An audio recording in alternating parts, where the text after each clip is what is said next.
Chapter 1. Capturing the Greatest Business Opportunity in a Century.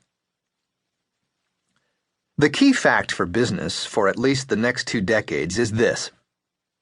More than 2.5 billion people in China, India, and other developing countries are moving out of poverty and will urbanize and move into industrial and service occupations by 2030. That 2.5 billion is on top of the 1.5 billion people who have already moved into cities and into the middle class. That 2.5 billion is 8 times the current population of the United States, 3.5 times the population of Europe, more than the populations of Africa, North America, and South America combined.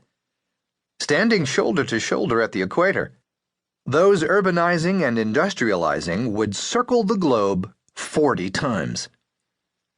To accommodate all these people urbanizing, industrializing, and moving into the middle class, China alone will build 2.5 cities the population of Chicago every year for the foreseeable future.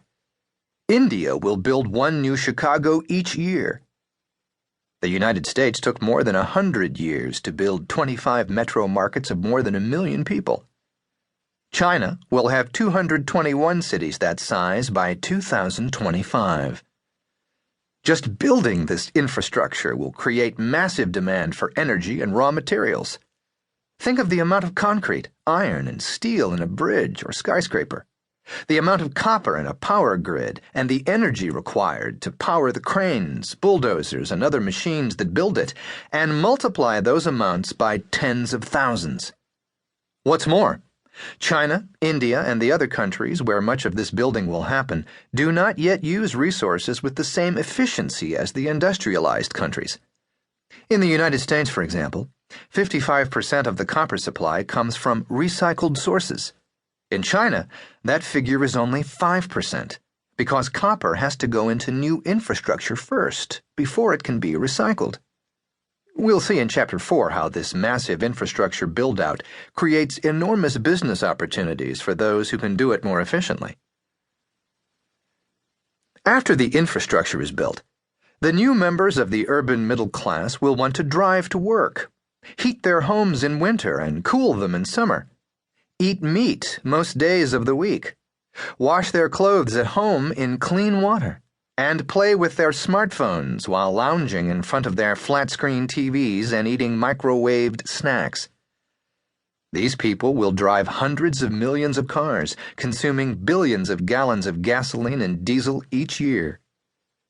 The economic power that comes with all this new demand for access to energy, water, and protein could drive economic growth for generations. But this growth is in danger of being cut short because so much stress will be placed on natural resources, much more even than accompanied the first and second industrial revolutions.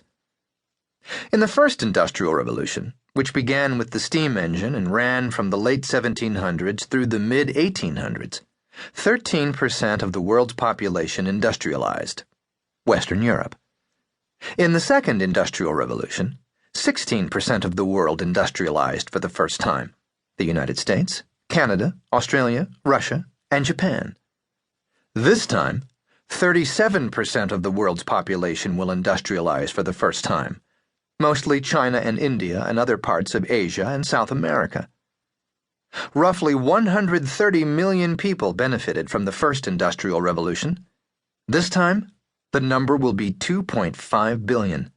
That's almost 20 times as many people, meaning 20 times the stress on resources. Yet that figure is just the beginning. Before the first industrial revolution, the daily energy usage of someone in the middle class pretty much consisted of the food he consumed, or some 2,000 kcals. Today, a member of the middle class uses more than 200,000 kcals of energy a day, including gasoline for cars, electricity for lighting, natural gas for heating, and so on. That's a 100 times increase. Do the math. With 20 times as many people demanding 100 times as much energy and resources, a smart manager can argue that the new demands about to be placed on the world's resources dwarf those from the first industrial revolution by a factor of 2,000.